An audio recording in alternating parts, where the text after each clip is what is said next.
Very good. Okay, so let's start. So welcome to the first talk of the second semester of the Israel Algorithmic Game Theory Seminar. We are delighted to have Tim Roughgarden from Colombia. We'll talk about transaction fees mechanism designed for Ethereum blockchain. So welcome, Tim. Thanks very much, Moshe, and thanks, Sigal and Moshe, for the invitation. I'm happy to have this opportunity. Sorry I can't be there in person. As most of you know, I'm a sort of frequent visitor. I think I've been over to Israel maybe 12 or 13 times, and so hopefully it won't be too long till the next time.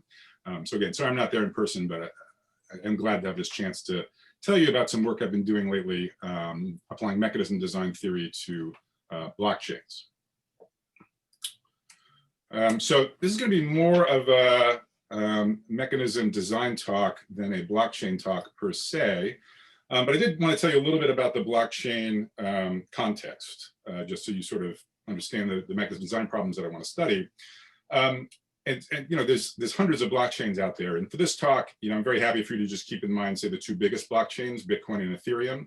This work is specifically kind of motivated by Ethereum, but at the level that we'll be discussing, Bitcoin and Ethereum are more similar than different. So if you're more comfortable just keeping Bitcoin in mind, that's totally fine too. So what does a blockchain do? Basically, all the blockchain is responsible for doing is maintaining a sort of linearly ordered sequence of transactions. Okay, so it maintains some state. State could be like how much money everybody currently has in the system, and then it executes transactions one by one. Okay, a transaction being, for example, transferring money from one user to another, thereby changing the state. Okay, so it's just a linearly ordered sequence of transactions. So why is it called a blockchain? Well, it's because transactions are grouped together in blocks of a given size. Okay, so size is measured differently in different blockchains. In Ethereum, transactions are measured in terms of their gas, which is an estimate of the amount of computation that they require.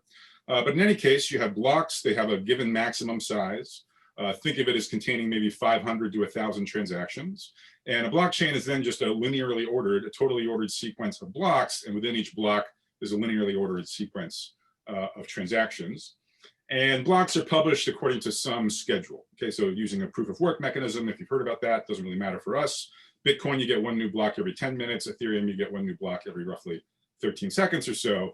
But the point is just that for sort of big blockchains like Bitcoin and Ethereum, real estate on the blockchain is a scarce resource. Blocks are only published every so often. Blocks can only contain so many transactions. So there's only so many transactions per second that these blockchains can process.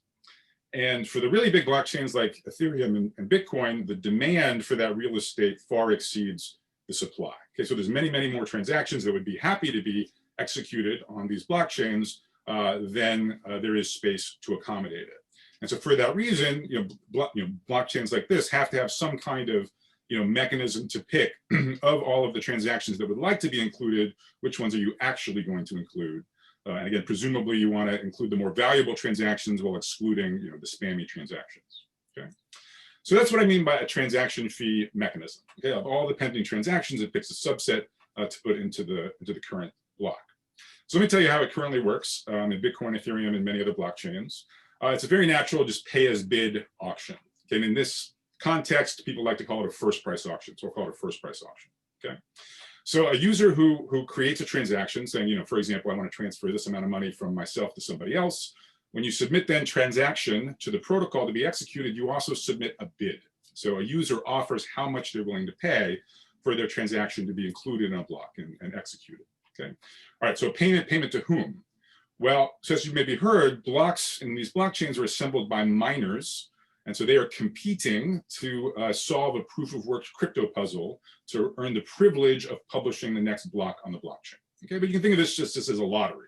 So there's various entities that publish blocks, and each sort of time step or each epoch, a lottery is run to pick which miner gets to add the next block to the blockchain. And miners have total autonomy over the block that they publish. They can include whatever transactions they want.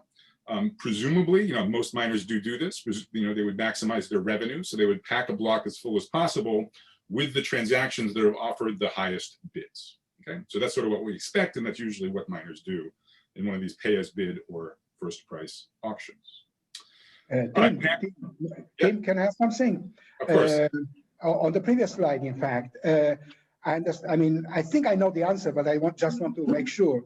Why wouldn't an intermediary come, you know, like a market maker in the stock exchange that would essentially take lots of transactions and then through the blockchain through the general blockchain, only send the net, which is of course, so clean lots of things in-house and send only the net to the big blockchain. Of course, this means that you need a mini blockchain inside or something like that. But wouldn't there be a place for something, a layered kind of thing? That's what I'm trying to think. No, absolutely. That's a great question, Sergio. And in fact, you literally put your finger on what is currently, you know, basically one of the most active and important things going on in blockchain technology. And so indeed, they even use the word layer. Bitcoin and Ethereum are referred to as layer 1, so at the top.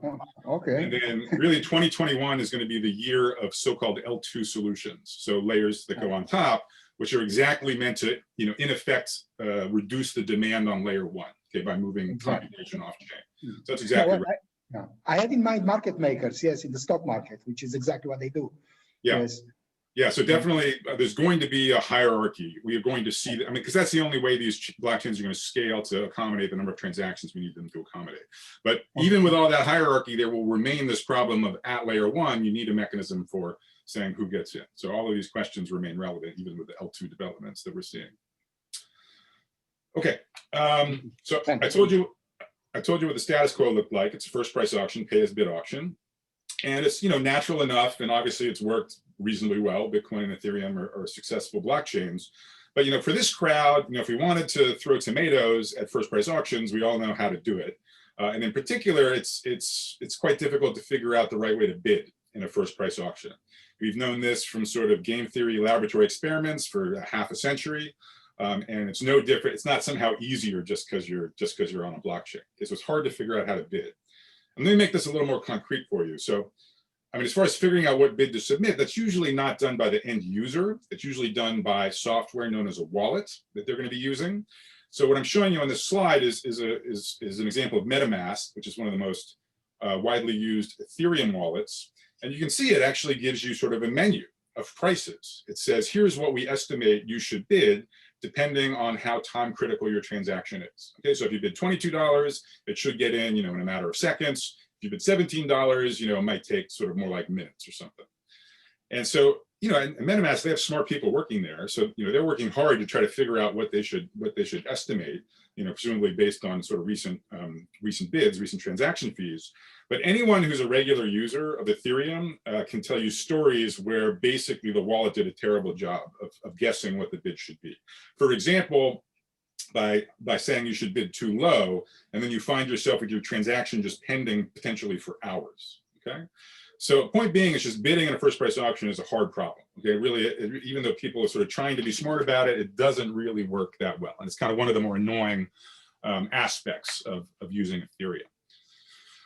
And so that motivates the question, you know, all right, so first price auctions, you know, that was a perfectly natural thing for Satoshi to write down in the original Bitcoin white paper as a starting point. But if we take this seriously as a mechanism design question, could we do better in some sense of the word better? And maybe that, you know, I've led you to believe that maybe an obvious dimension along which to do better is the notion of incentive compatibility from the perspective of bidders, from users. So in particular, you know, why don't we, you know, could we have a dominant strategy transaction fee mechanism instead of a first price auction? And so that question and related ones is really what I want to explore in this talk. The reason this question is non-trivial is because of some idiosyncrasies of blockchains, which I will explain to you soon in just a couple of minutes, okay? Now, you know, I hope you find this mechanism design problem, you know, reasonably basic, you know, what's sort of an optimal or better transaction fee mechanism for these big blockchains. But the question is actually also extremely timely, specifically for Ethereum, because there's something known as EIP 1559. EIP stands for Ethereum Improvement Proposal. So this is a current proposal to make several tightly coupled changes to the first price auction that currently runs in Ethereum. Okay, so this has not yet been deployed. Okay, it's currently under heated debate, though it looks quite likely to be deployed later in 2021, possibly as early as July, but sometime in 2021. And if it is deployed, it will be easily the biggest economic change that's been made to a major blockchain to date. Okay, so this is a big deal. This is from a Google search yesterday. You can see I got over 500,000 hits on EIP 1559. And you can also see from the recent news stories that apparently there's some kind of polarizing debate around it. And we'll see a little bit more about why that is once I'll explain this proposal to you in detail kind of about midway through the talk. And we can talk more then about why it's been polarizing. But for now, the point is just that, because it's been polarizing, there's been community outreach in the Ethereum community. They've asked various stakeholders, are you for it? Are you against it? What are the pros? What are the cons? What are you worried about? And interestingly, there were various concerns, but one of the main concerns was, quote, the lack of a formal specification or proof for the mechanism that people can independently evaluate and critique, unquote. And this is a survey, these were not directed to ivory tower academics. Okay, the respondents here are really people in the Ethereum trenches. And one of the biggest concerns they had with 1559 was the lack of a formal analysis. And one of the things we'll be doing as part of this work is exactly that formal analysis. All right, so before I get to 1559, I want to spend some time talking about what is the mechanism design space. So what's going to be allowed, what's going to be not allowed, what are the properties that we're going to be after, and I'll highlight throughout this second part of the talk the kind of unique idiosyncrasies of the blockchain setting, which make the mechanism design space a little bit different than we might be used to from traditional applications. Okay, then I'll give you a description of 1559, a game-theoretic analysis, and conclude with some alternative designs and open questions. Any questions right now before I move on to the second part of the talk? Okay, great. Tim, I have a question. Sure, I'm Michal. Hi. What portion of this improvement protocol is actually about this mechanism being used? Pretty much the whole thing. So 1515, I mean, the one caveat I'll say is I'll be talking primarily about 1559's changes at the level of a single block, whereas really 1559 is actually about the whole sequence of auctions along the blockchain. But it's really, I mean, they like to sort of chop these EIPs into pretty small bite-sized pieces so they can make independent decisions about which to include and which not to include. And so really 1559 is all about the changes to the transaction fee mechanism. Wow. Okay, thank you. Tim, do you have a sense of, what percentage of the miner fees come from the fixed fee, say in blockchain versus these payments? Good, excellent question, Moshe. So that's varied over time, and it's now very, very different between Bitcoin and Ethereum. So Bitcoin, the block reward, is typically something like 10 times the amount of transaction fees. So the block reward really dominates. Ethereum, that was true at times in Ethereum. Now, because sort of demand for Ethereum has exploded, largely due to so-called DeFi or decentralized finance, transaction fees regularly exceed the block reward. Okay, so that's been true for about close to 6 months. So transaction fees are a super important part of the revenue stream in Ethereum, not so much in Bitcoin. Thanks. Okay. Great. So let's actually sort of set up, what is the design space that we're dealing with, and what are the challenges imposed by the blockchain, right? Because in part one, I asked the question, like, could we have a DSIC transaction fee mechanism to replace kind of these first price auctions? And for this audience, you'll all reflexively respond. It's like, yeah, sure. I mean, we can implement the VCG mechanism instead of a first price auction if we wanted. Many of you have probably recognized actually the underlying allocation problem is a very familiar one. It's literally just a knapsack auction, right? So the knapsack corresponds to the block, the maximum block size, the knapsack capacity. Each of the pending transactions has a known size and a known bid, but there's a private valuation of the user who submitted that transaction. Okay, so that's right in the wheelhouse of the VCG mechanism. Or if you don't want to bother with dynamic programming, you could use a truthful greedy approximation mechanism that would also give you a D6 solution. So why don't we just do this? And to explain this, I need to start walking you through what we can't do in the blockchain world. So in this part, I'm going to highlight 4 challenges which restrict the mechanism design space and which will sort of motivate the solutions that we come up with. Tim, yep. What determines, why are they different sizes? I mean, it's what, according to the amount or what? That's a good question. It's measured differently in different blockchains. But so for example, in Ethereum, the simplest possible transaction is just a currency transfer from A to B. And so that would have the minimum amount of gas, the minimum size, which would be 21,000 gas. So there's room for about 600 of those in an Ethereum block. But Ethereum is it's a Turing complete smart contract language. So really a single transaction can do extremely complicated things. And so the more computation that a transaction performs, the bigger its gas, and that's our notion of size. Okay, so complex transactions, complex logic is big, simple logic is small. But statistically, is there really a big variance in those things? I mean, yes, I understand that there can be contracts that are complicated, but how many of those are traded? I don't know. I mean, I expect most of them to be same size or maybe within a factor of 2 or 3, which means knapsack may be an overshooting for such things. But I don't know. I mean, it's a practical question. It's an empirical question. Right, in principle, I mean, they do differ by more than an order of magnitude, but even as far as like the common case, you should definitely think of them ranging from a factor of like 1 to 6x. Okay, so right, if you're doing a transfer, that's one thing. If you're doing sort of a swap and a decentralized exchange, that'll be twice as much. If you're sort of staking on a proof of stake blockchain, that'll be a higher amount, etc. So you really do have yeah, but then when you're talking to 600 per block, and you're talking each one being 1 or 6, so at the end you have at most, a problem of 5 being left or something. Doesn't sound like a big problem. I completely agree. So that's why I have on this slide, feel free to use a greedy approximation mechanism. It would do just fine. Oh, okay. And in fact, in practice, miners typically do the greedy heuristic rather than dynamic programming. Yeah, but everything you said is right. So, but you do, I mean, it isn't just a multi-unit auction. It's not that would be not a faithful model to just have, identical copies.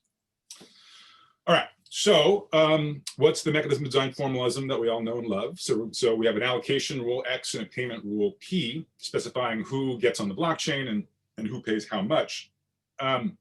So a direct revelation mechanism is totally characterized by X and P. And that's really what's sort of most relevant for blockchains, right? So just like ad auctions, we want these mechanisms to run sort of frequently in real time. You normally restrict attention. You think primarily about direct revelation mechanisms. Okay, so we're all used to this. And we're also all used, I'm gonna call this challenge 0 because it's not a new challenge. We're used to the idea that users or bidders will manipulate the mechanism if it's in their own interest, for example, by submitting non-truthful bids. And we're just going to treat users in kind of a very simple way. It's literally just going to be a knapsack auction. So we're going to treat users as binary single parameter agents. Their transactions either included or excluded. They have some value for inclusion and quasi-linear utility. Okay, so here's something which is new relative to thinking about, say, spectrum auctions or something, which is in traditional mechanism design applications, you think of there being a trusted third party running the mechanism, or at the very least, kind of an auditable, so someone you can hold accountable and that you can audit who's running the mechanism, right? Think about spectrum auctions, at some level, everybody's trusting the government to actually run the mechanism that they said they were going to run. And that's a totally inappropriate assumption for the blockchain world, because as we discussed, these blocks are formed by miners. They just won some proof of work lottery, and a miner can literally do whatever it wants when it assembles the block. It can put whatever transactions it wants in there, has dictatorial control over the allocation. And miners are not trusted. Okay? We should expect miners to allocate transactions in a way which maximizes their revenue, rather than something else that we had in mind. Okay. There is some good news, which is that payments, however, those are not chosen by the miner, except in as much as the miner chooses the allocation. So the payment rule is hardwired into the protocol, right? So for example, right now in Ethereum, it is hardwired that whatever bid is attached to a transaction in a block, that gets transferred from the user to the miner. Okay, the miner cannot change that. So they can mess with the allocation, they cannot mess with the payments. The payments are dictated by the protocol. Okay? But still, this is a challenge relative to traditional applications. All right, but I haven't really answered the question, like, why don't we just use the VCG mechanism, or greedy truthful approximation mechanism? And so there's going to be a minor obstacle, which I'll tell you about first, and then there's going to be a major obstacle, which I'll tell you about on the next slide. Okay. So the minor obstacle is that payments, okay, must be computable, must be sort of, you must be able to reconstruct them just from publicly available data. So so-called on-chain data, the data that's actually in the blocks in the blockchain. Why this constraint? Well, for example, in Bitcoin or Ethereum, nodes come and go. So nodes are allowed to join. And when you join one of these, you need to sort of like catch up with all history to understand what the current state is. Okay, so you have to reconstruct everybody's current account balances. And to do that, you need to know what all the transfers were. And in particular, you need to know the transfers that occurred because of the transaction fee mechanism. Okay, so payments should be computable from on-chain data, and excluded transactions, losing transactions, are not recorded on-chain. Okay, so that means we need to revise our formalism a little bit. An allocation rule will be sort of as we were thinking. Okay, so a miner will scan all of the pending transactions, okay, that haven't yet executed. That's something known as the mempool. That's all pending transactions. A miner can use all of that information to decide on the allocation, to put whatever it wants in a block. The payment rule we will require to depend only on the winning transactions, okay? And it has to be independent of transactions excluded from the block, okay? And this now does technically rule out the VCG mechanism, because as you know, VCG payments depend on the losing bids. The losing bids are not recorded on the blockchain, so you would not be able to reconstruct VCG payments just from the on-chain information, okay? Now, Sergio's point is a very good retort here. It's like, okay, technically I see what you're saying. You need losing bids, you don't have the losing bids. But, I said there's 500 plus transactions in a block, right? And so, like Sergio said, like what's the big deal, right? So instead of using, okay, the 501st highest bid, which you don't know, use the 500th highest bid, which you do know. Right, single price auction, this is a big difference. It's the difference between the second price and the first price auction. But with hundreds of transactions, technically you lose the DSIC property, but come on, I mean, this should be basically the same. So that's why I called it just a minor obstacle on the previous slide. Here's the major obstacle to implementing the VCG mechanism, which is a miner cannot merely deviate from the allocation rule you had in mind. It can fabricate at no cost fake transactions along with whatever bid it chooses, and it can include those in the block instead of real transactions. Okay? And it can do this it can easily do this in a basically undetectable way. Okay? So again, if a miner can boost their revenue by including fake transactions, we should assume that they will do it, just because it's so easy and because miners really can't, I mean, there's no way to hold them accountable. Okay? You're not even going to know if they're running this attack. And so now we have a problem, and I suspect most of you kind of already see this. Right, it's definitely the case that if you try to run the VCG mechanism, let's now say that for simplicity, all the transactions are the same size. Definitely, miners can. There are cases where they can boost their revenue by replacing real transactions with low bids by fake transactions with high bids. Okay, so, like if you have a block that has room for 3 transactions, if an honest miner would include transactions with bids 10, 8, and 3, all 3 of them get charged only the lowest bid 3 for a revenue of 9. But the miner would be better off by replacing the real transaction with bid 3 by a fake transaction with bid 8. It now only gets meaningful revenue from the first 2 transactions, but it gets 8 from both of them, so that boosts its revenue from 9 to 16. Okay, so this challenge really does say, the VCG mechanism is not an option. You could try to run the VCG mechanism, but in fact, what you're in effect going to be running is this kind of monopoly price mechanism instead. Okay. Optimal cheating is really a milestone problem. Find that price where you get the maximum. It's, I mean, how you find here for dishonest miner to find what he should do, it really solves the single good milestone problem. That's right. And that was actually exactly the focus of this paper by Levi, Sattet, and Zohar. That was exactly what they were thinking about. So, Tim, is this exactly the demand reduction issue?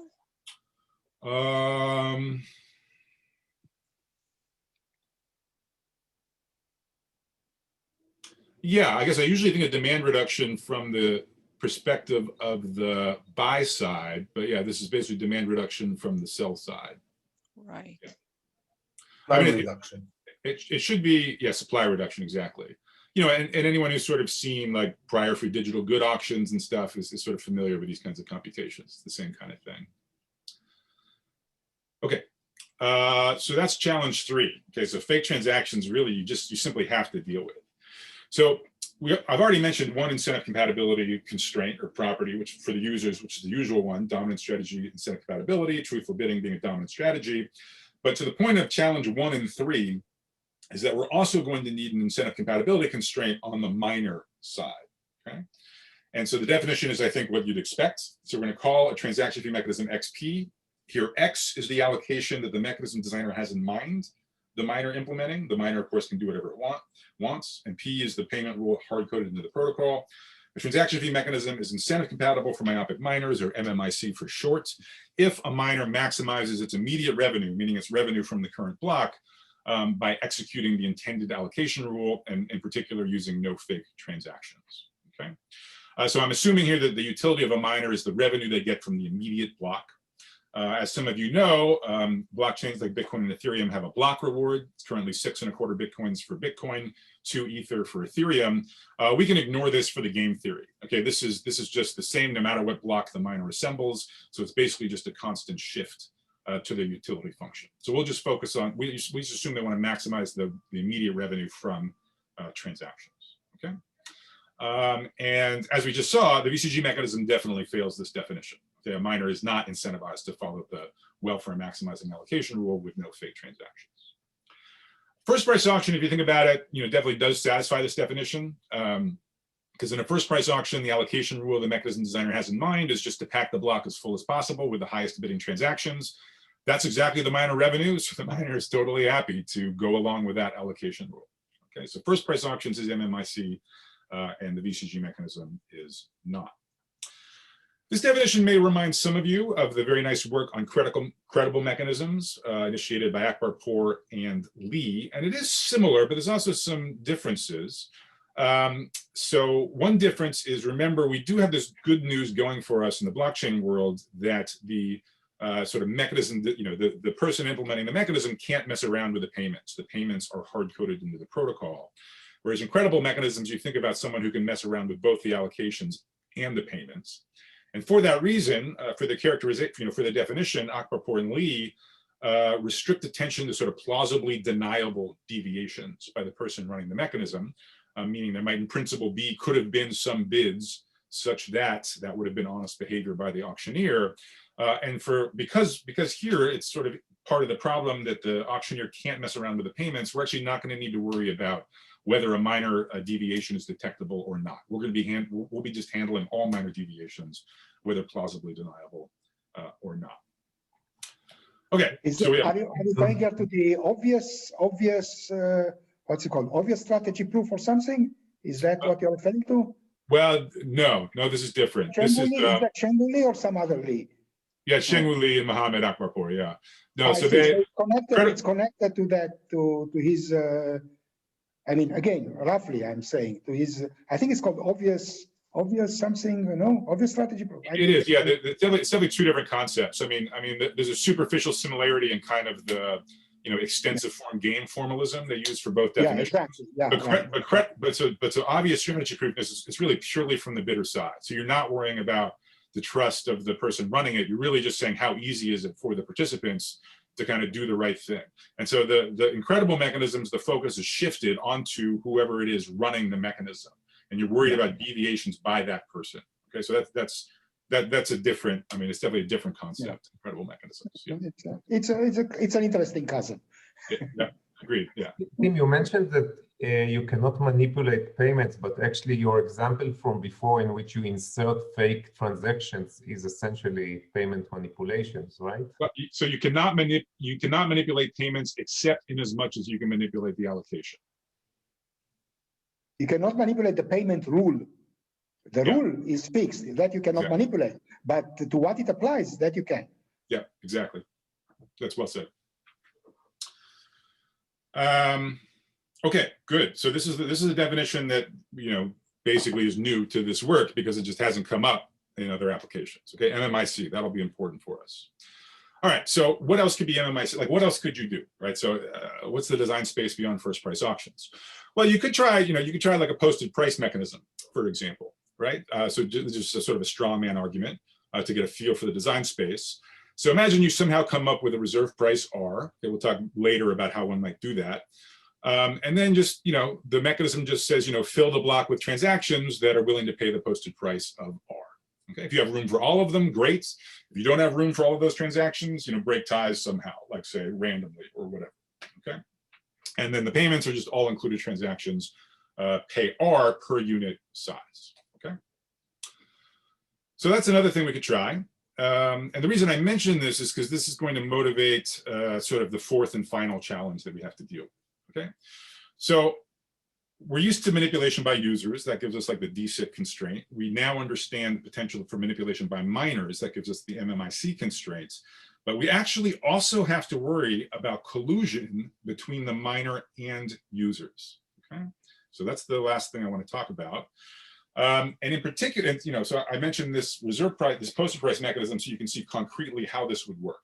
Okay, so I claim that if you try to use a posted price mechanism, actually miners and users can totally circumvent whatever your reserve price you have in mind by colluding off-chain, meaning through a side channel. Okay, so how would that work? Well, the miner and the users get together, and the miner says, hey users, you all just bid R, bid the posted price on-chain. Okay, then tell me in a side channel what you're really willing to pay. Okay, then I will allocate transactions to the block based on what you told me in the side channel, for example, with a first price auction. And then by suitable transfers, we'll sort of rearrange the payments so that the utilities are the same as they would have been in a first price auction. Okay, so namely, the miners have to pay their the users have to pay their on-chain bid of R. That goes to the miner. The miner will refund that off-chain back to the users, and then also off-chain, the users will transfer their off-chain first price bids over to the miner. Okay, so there's transfers in both directions. It could go either way. So if a user's bid is bigger than R, there's going to be a net transfer to the miner off-chain, and then if the user's first price bid is less than R, there'll be a net transfer to the user off-chain. Okay, but in any case, the reserve price is now totally irrelevant, right? Really, there's just this very easy way to just bid R on-chain, do whatever you were going to do anyways off-chain. Okay, so that's the third thing we have to worry about. It's not only deviations by users, it's not only deviations by miners, it's coalitions of users and miners to further evade the mechanism that we had in mind. And I want to emphasize, I mean, if this may sound like hypothetical, like sort of an edge case or something which maybe is relevant way out in the future, but it's not true. Okay, so this is not hypothetical. Miners and users literally do this now in Ethereum. In fact, it's very easy to do it by using suitable smart contracts. Okay, so this is not really, if a protocol is easy to manipulate through such collusions, we really should expect that to happen. Okay, so this really is an important constraint. So that motivates another requirement of a transaction fee mechanism, which is OCA proofness. OCA here stands for off-chain agreement. And again, that means sort of what you'd think it would mean. Basically, miners and users can't collude off-chain to achieve a strictly higher joint surplus than they would attain in the on-chain outcome. Okay. And again, I'm making this a sort of pretty demanding definition, and that off-chain I will allow arbitrary transfers between the miner and user. So it's a transferable utility model. So I'm just looking at the joint surplus by the coalition, by the miner and the users. There should be no way to boost that through off-chain collusion. Okay. Tim, yep. Sorry, I might have missed it. Did you talk about coalitions of users only? How do you avoid that without the miner? Yeah, good question. I did not. It turns out the mechanisms we'll be talking about are posted price mechanisms. So even though I didn't put in the definition, the solutions that we come up with will in fact be robust to coalitions of users. Yeah, I mean, just because they inherit that from posted price mechanisms. Good question. I see. So you don't need an assumption of competitiveness with the rest of the world for that, or something like that. It is indeed coalition proof for coalitions of users. That's right. Just for the usual reason the posted price mechanisms are coalition proof. Exactly. Yeah. Okay. Okay. Okay. Yeah. About off-chain, collusions like that, as you said, that they break the previous mechanism you offered.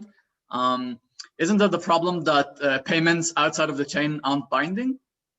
Like the miner says that, okay, I'll put in everyone who gives the highest bids. That is not actually like the payments aren't part of the mechanism, as in blockchain.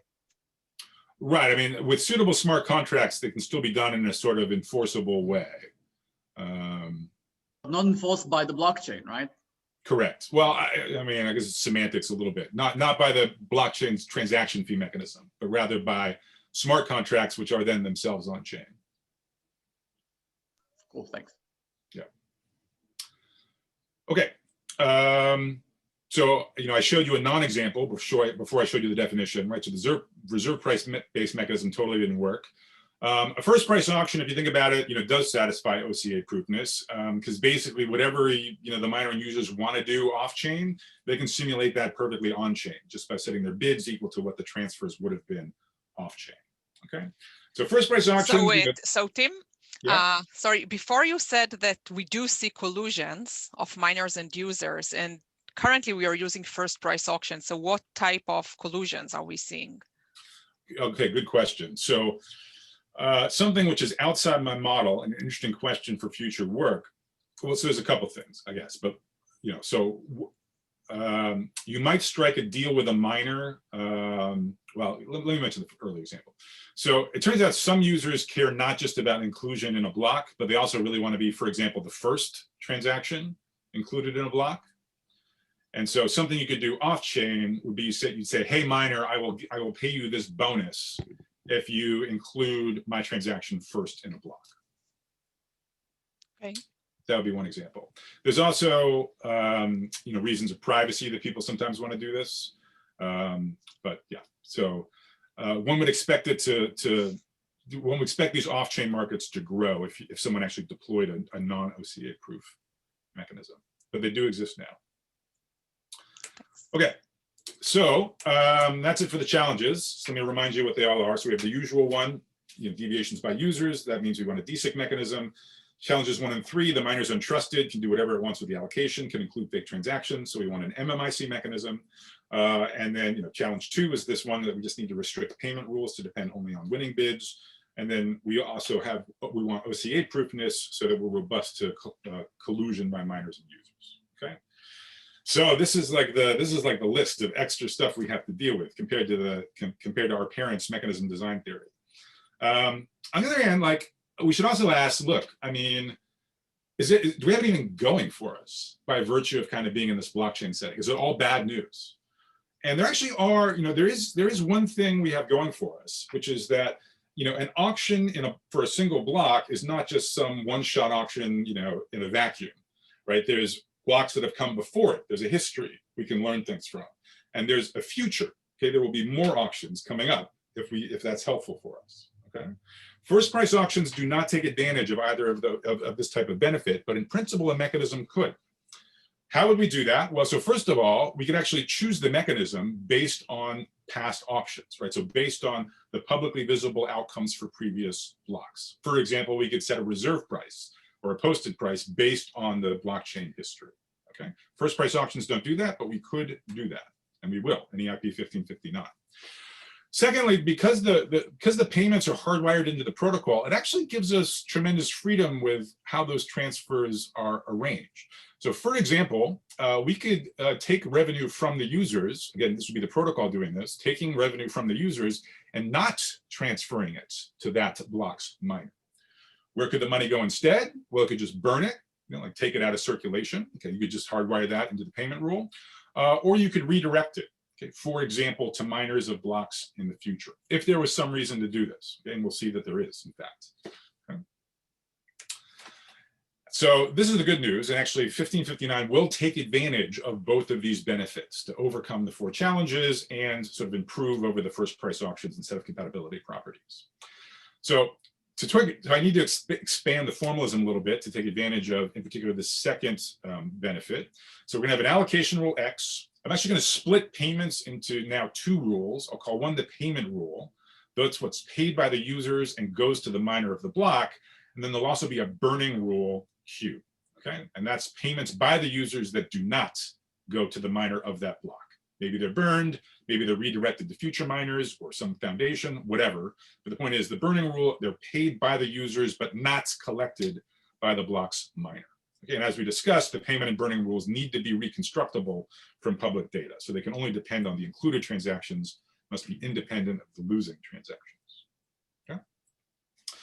And now, right, so now this is really the technical question that I'm interested in. You know, can there be a transaction fee mechanism that is incentive compatible from the user's perspective, DSIC, robust to deviations by minors, meaning MMIC, and robust to collusion by minors and users, meaning OCA proof. Okay. First price auctions satisfy the second two properties. They do not satisfy the first. And we have not yet seen a mechanism that satisfies all three, even under sort of reasonable conditions. Okay. All right.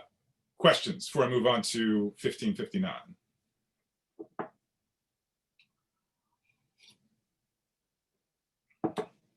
All right, so what I want to do next is I want to tell you about this proposal, which seems likely to happen. It's fun to know about. And then I want to formally assess that proposal by asking to what extent it satisfies this goal on the bottom of this slide. Okay, is it DSIC? Is it MMIC? Is it OCA proof? Okay. All right, so first I have to tell you what the mechanism is before I can ask whether it satisfies these three properties.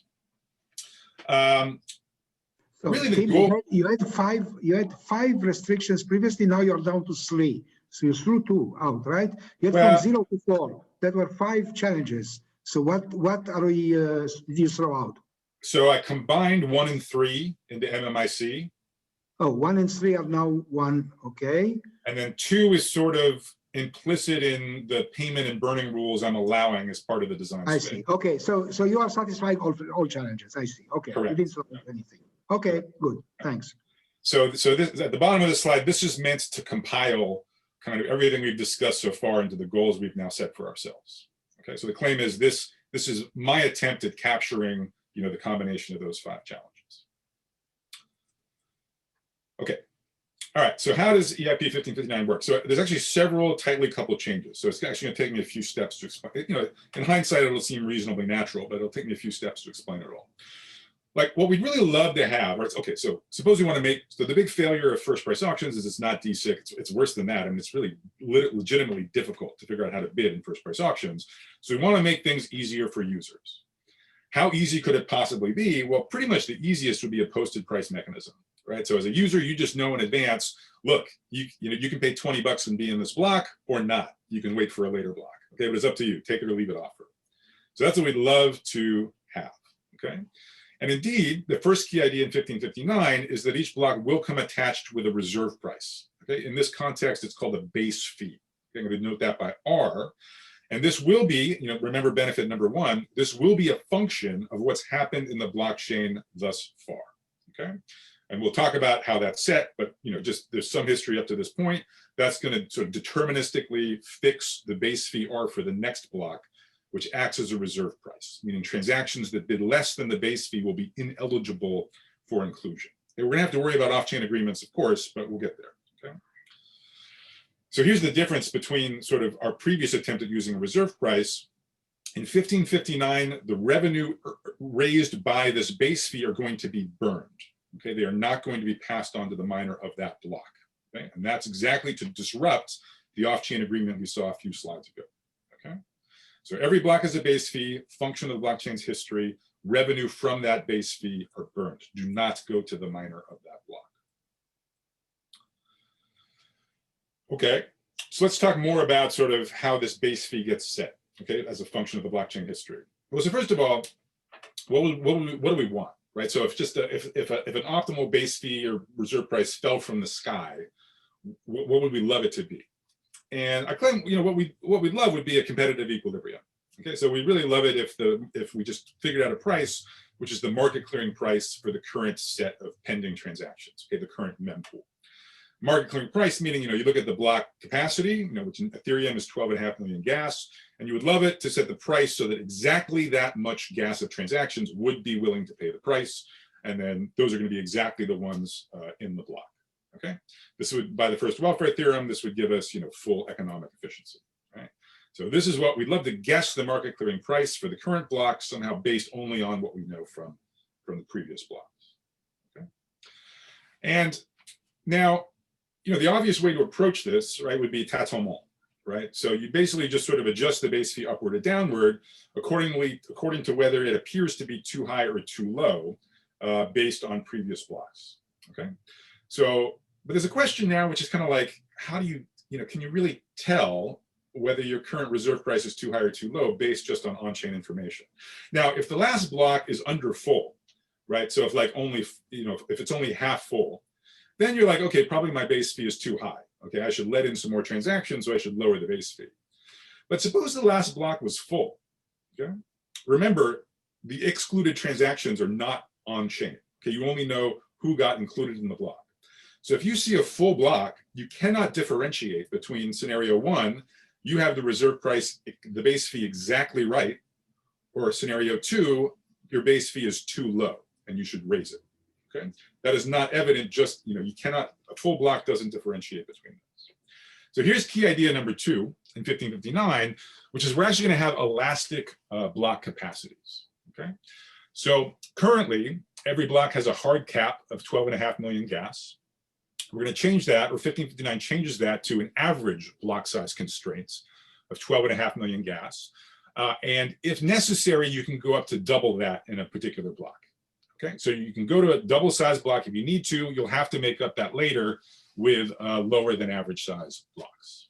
Okay, why do this? Well, now we actually do have an on-chain signal about whether our base fee is too high or too low. Okay, as before, if we see an underfull block, we know our base fee is too high, we should decrease it. But now if we see an overfull block, meaning higher than the target of 12.5 million, that tells us the base fee is too low. We have excess demand relative to our target, and that suggests the base fee should be increased. Okay.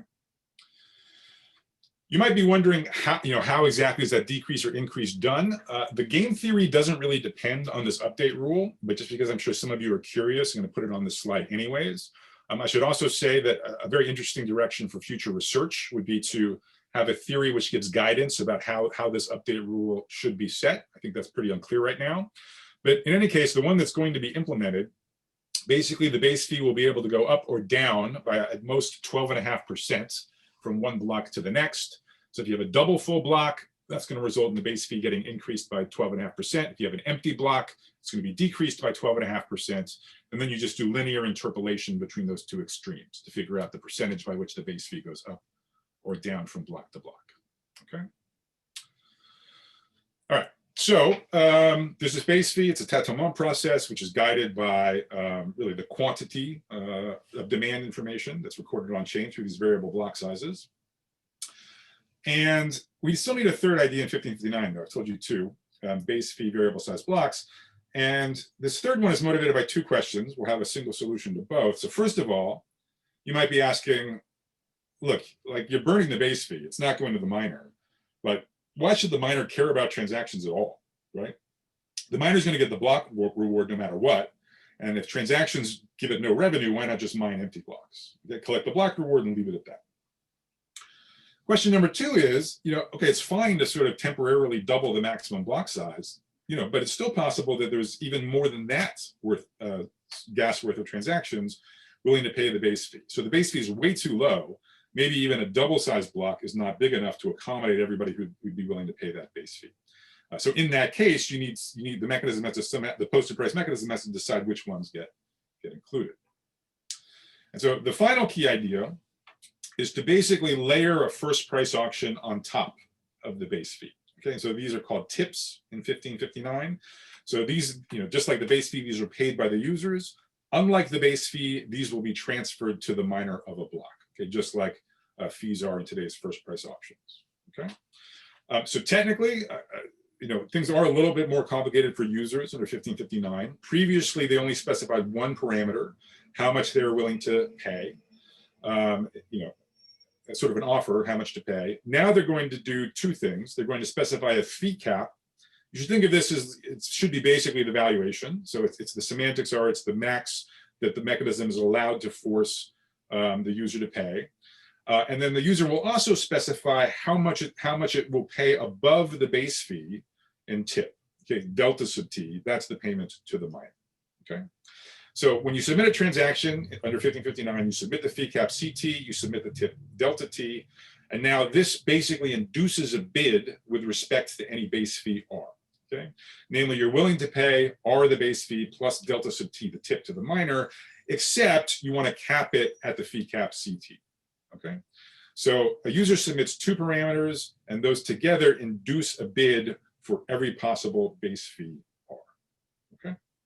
And so the way to think about this is R is really the posted price mechanism, and the delta sub t is the first price auction that's been layered on top. Okay.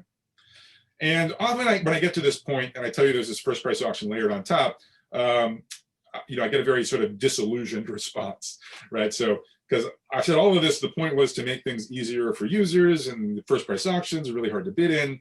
And now I'm telling you, you know, 1559 has a first price auction as part of it, right? So like, that seems very unsatisfying. So let me tell you the hope, okay, why this is not a big deal, right? So, so one thing to know is that, you know, if the base fee is anywhere close to the market clearing price, okay, so remember the market clearing price would say 12.5 million gas and transactions are willing to pay it, and we're allowed to go up to a block size of double that, 25 million. So the base fee is anywhere close to the market clearing price, meaning demand at the current base fee is at most double what it would be at the market clearing price. Then we can just put together a block that has that accommodates every single transaction willing to pay the base fee. Okay, so there's just room for everybody willing to pay the base fee. Transactions do not need to compete. They don't need to engage in this first price auction, and they can just submit a tip, which is, you know, negligible, okay, approximately 0. Okay, just the minimum amount necessary to sort of, get a miner to include it. Now, there may be these cases where the base fee is super low, okay, way below the market clearing price. So demand of the base fee is way more than 12.5 million, even more than 25 million. And so in those cases, first of all, hopefully they're rare. Okay, hopefully it just means you suddenly had a sudden demand shock, which the base fee hasn't had time to catch up to yet, but will in 30 seconds or something like that. And in those sort of special cases where the base fee is way too low because of a demand shock, you know, at least the mechanism gracefully reverts back to the status quo of the first price auction.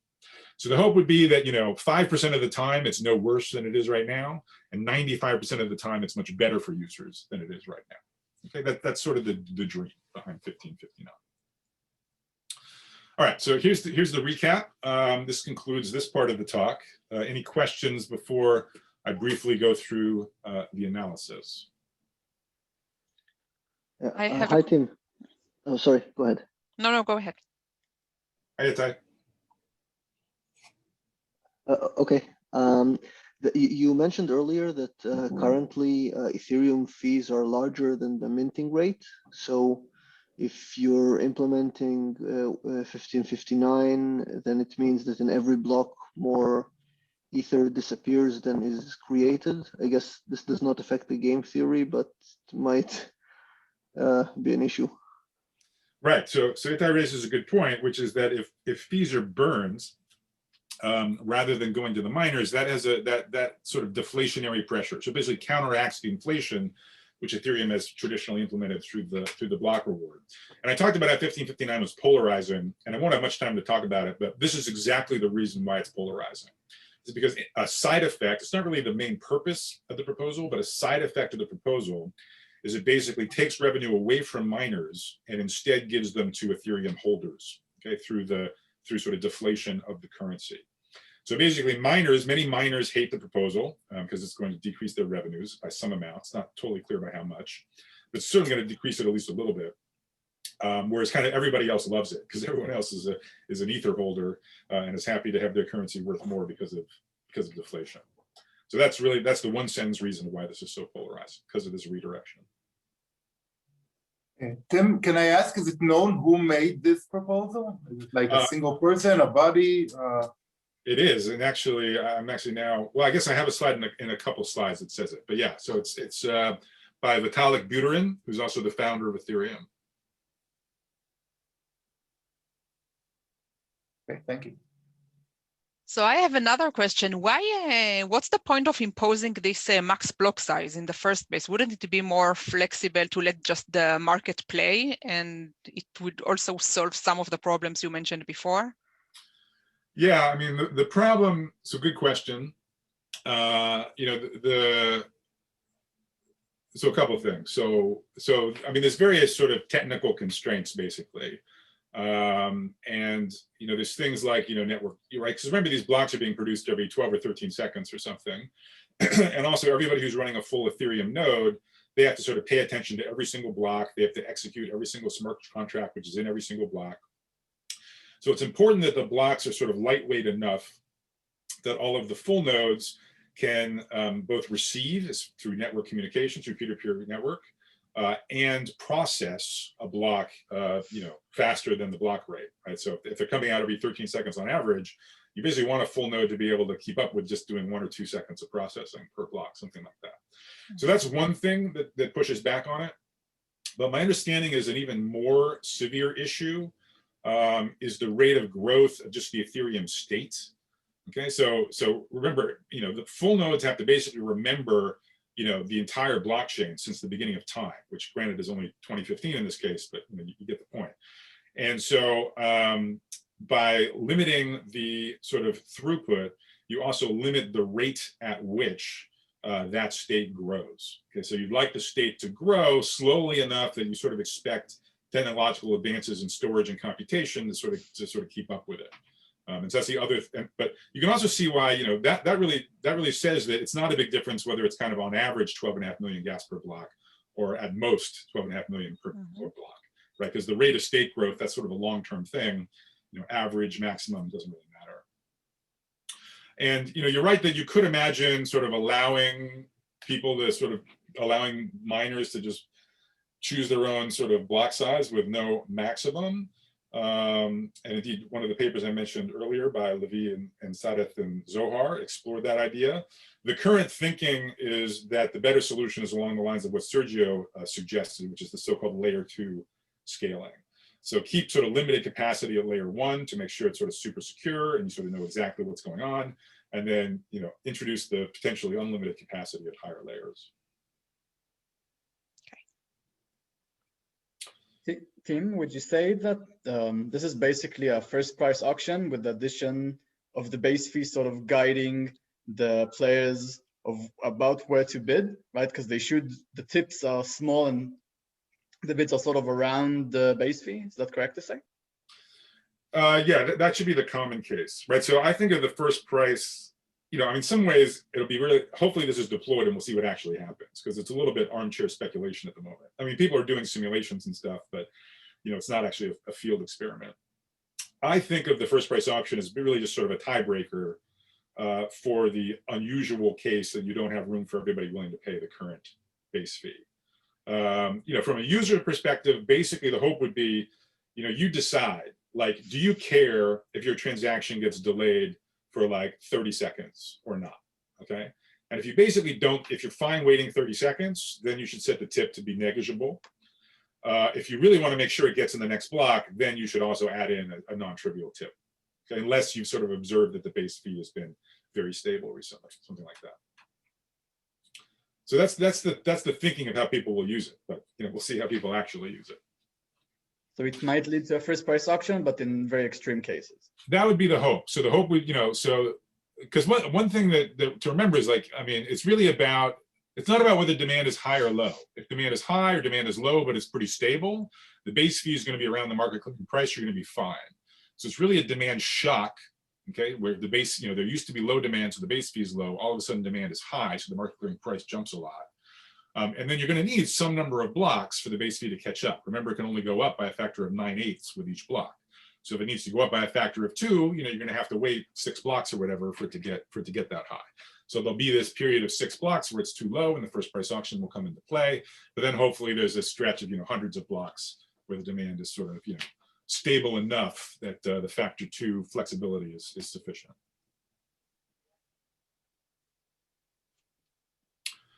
Okay, great.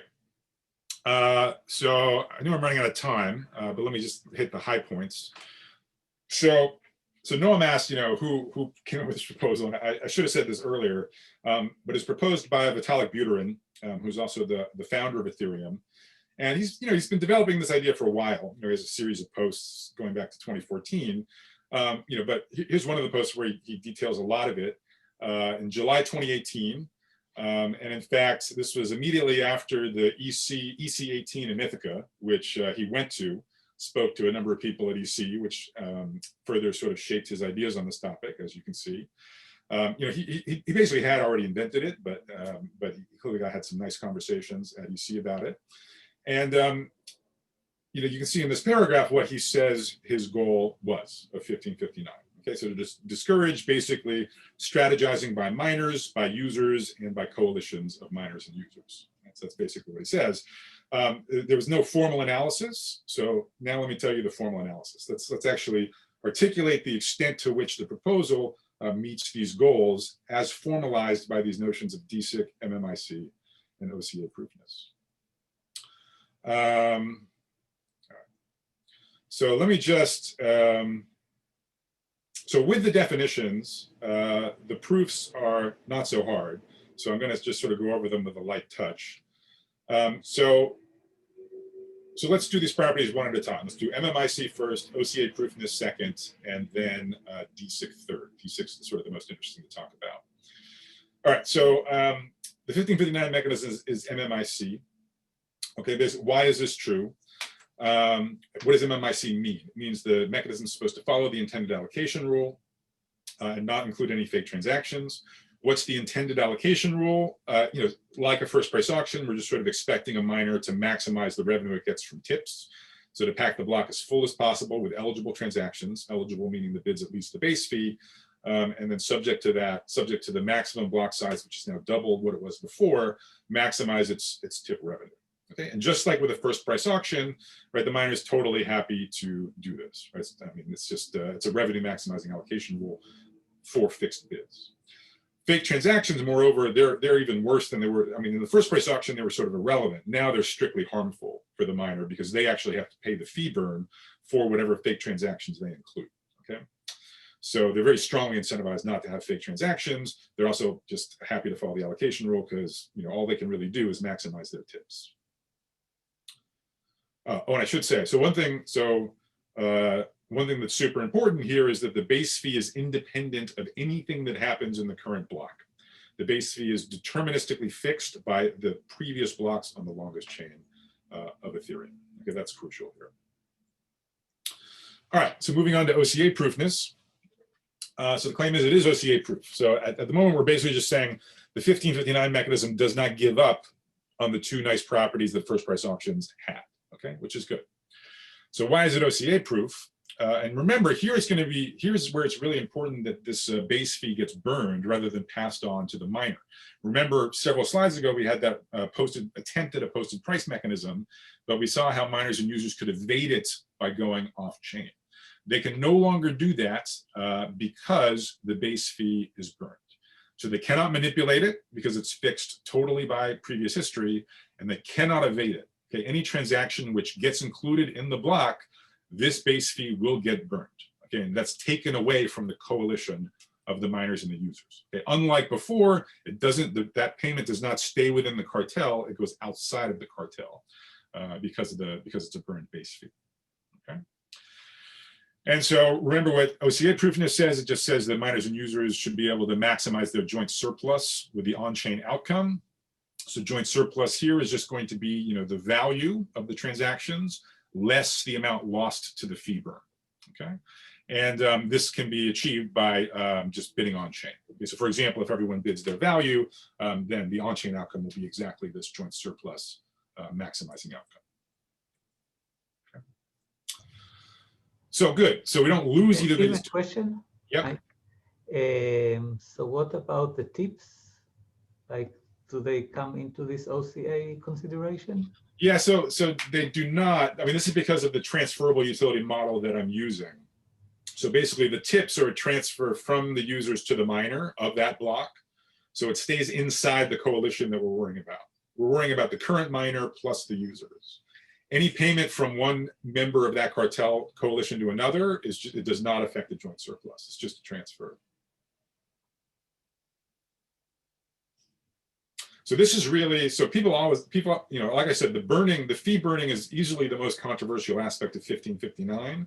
And you are now seeing exactly why the burn is there. It's exactly to make sure that payments go outside of a possible coalition between the miner and the current miner and the users, as opposed to staying inside the coalition. That is exactly why you have fee burning. Tim, you could possibly decide to distribute this base fee to historical miners in some random fashion. You're exactly Maybe right. that. Yep. So I completely agree. I probably won't have time for the alternative designs, or at least not much, but that was definitely one of the discussion points for alternative designs. Is what really matters for the game theory is not that the money is burned. You're absolutely right. What matters is just that it goes somewhere, anywhere other than the miner of the current block. That's all that matters. So it could go to like the Ethereum Foundation, okay, or it could go to the miners of past blocks, randomly sampled, or the specific proposal I like to look at is it gets sort of paid forward to miners of future blocks, right? So you could look at like the miners of the next 100 blocks. Each of them could capture 1% of the base fee revenues of this block, basically as kind of a sort of boost to the block reward that they're going to receive. So it's absolutely right. So I'm using burning both because it's maybe the simplest to think about and also because it's literally what's probably going to be implemented. But the game theory is the same for any redirection you might choose to use. But Tim, this is only the myopic version of the game theory. That's true. So right, that's one of the open questions, right? So all of this game theory is looking at the time scale of a single block. Okay, so we're not, for example, worrying about a miner trying to, make short-term sacrifices in the current block with the hopes of sort of reaping some long-term benefits, much later. Okay, and if it's sufficiently decentralized, if no one miner is mining that many blocks, I mean, I think this is definitely a safe assumption, right? Like if you mine a block, you win the lottery, and it's not going to happen again for a week.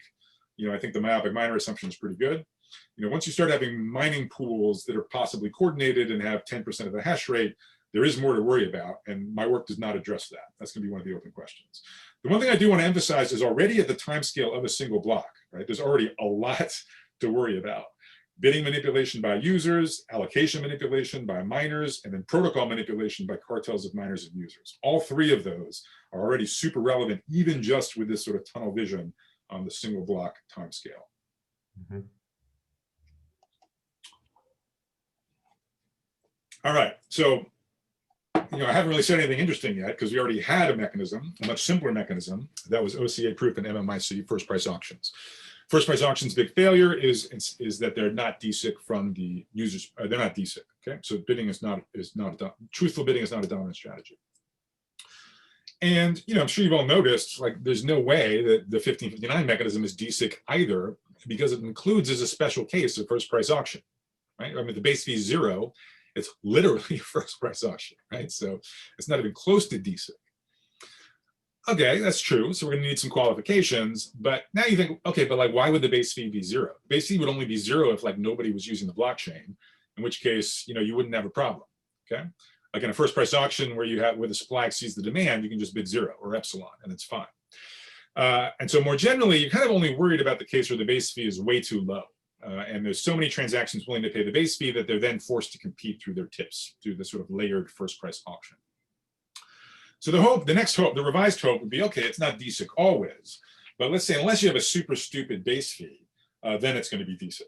Okay, so call a base fee excessively low for the current mempool if more than 25 million gas worth of transactions, meaning more than a double-sized block, would have a valuation that exceeds that base fee. Okay, so ones that where transactions where the utility would be maximized by being included in the block. That's an excessively low base fee. We don't have room for everybody whose willingness to pay is at least the base fee. The hope is that we'd be DSIC unless we had a really dumb base fee like this. Okay, so outside of these demand shocks where demand goes up very rapidly.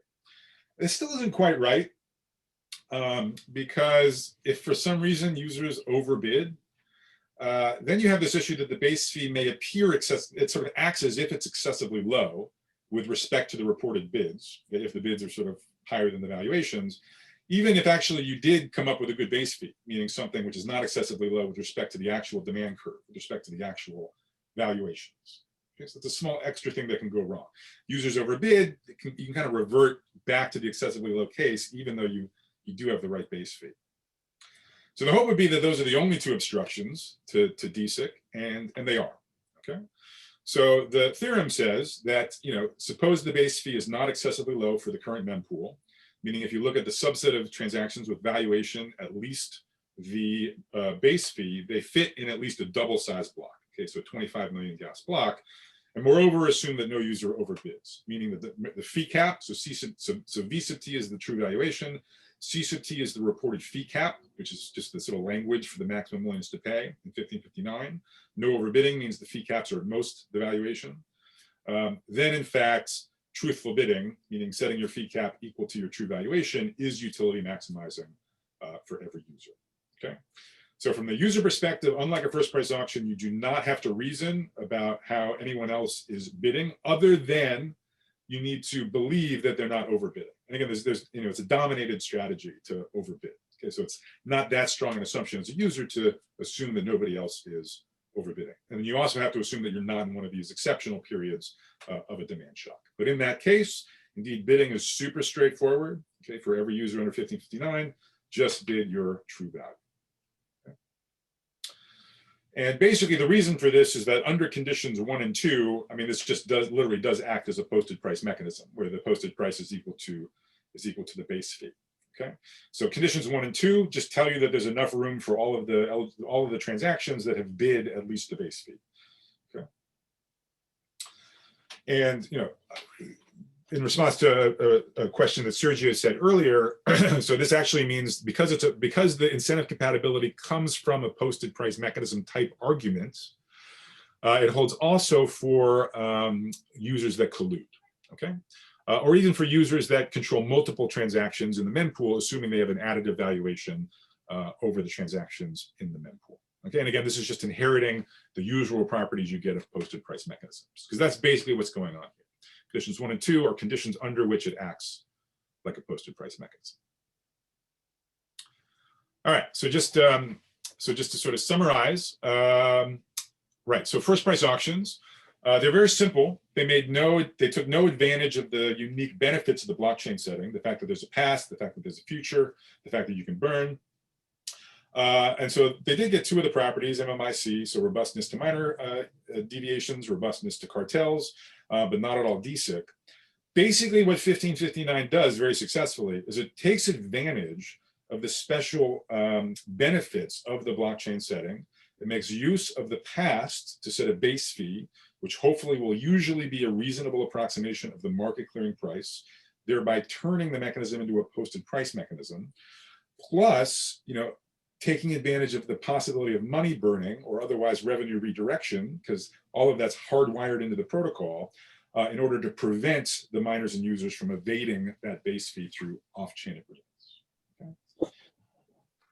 So that's the summary of what of the past, basically the past and the future of Ethereum transaction fee mechanisms. Okay.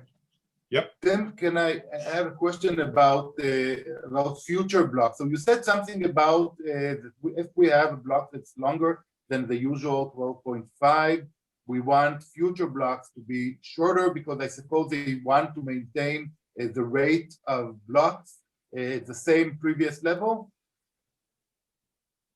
So, right. So there is some kind of mechanism also that describes what is going to be the length of future blocks. A function of the blocks that's been the long block so far, or how does that work?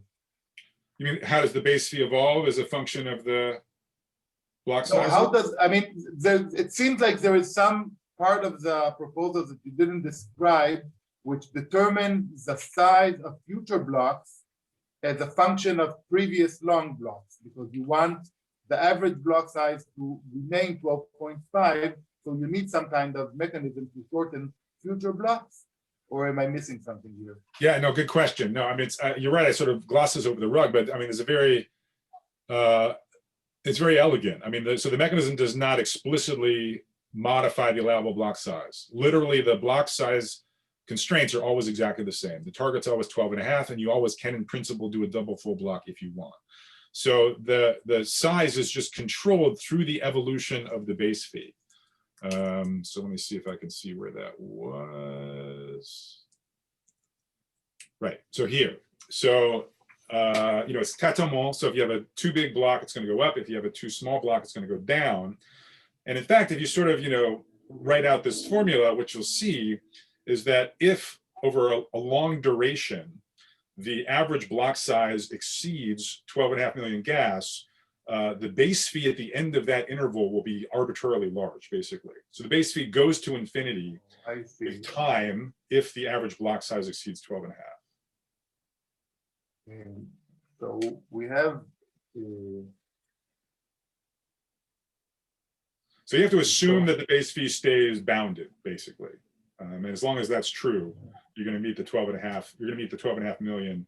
I should say the 12.5% on this slide and the 12.5 million are it's this complete coincidence. Those are the same numbers. But the 12.5. So the claim is that this kind of update rule will drive the average block size to 12.5.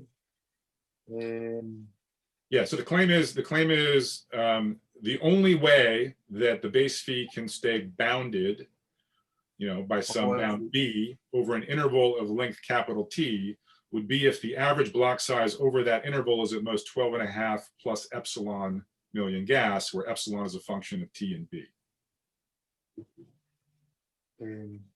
But it doesn't really work that way, right? Because there's a difference between like a geometric mean and a arithmetic mean here, because if you have one shorter block and then one longer block, they sort of cancel each other in terms of the price, but not in terms of the size. Yeah, that's true. And actually, so one of so you're right. So so you can tweak this formula. This is mentioned in the report. There's a way to tweak this formula. So what I just said is literally true. So that literally the current base fee is a function only of the average of previous blocks. And you are right that that's not true for this formula, because two normal sized blocks in a row is not the same as a double full block followed by an empty block. There's a small difference there. But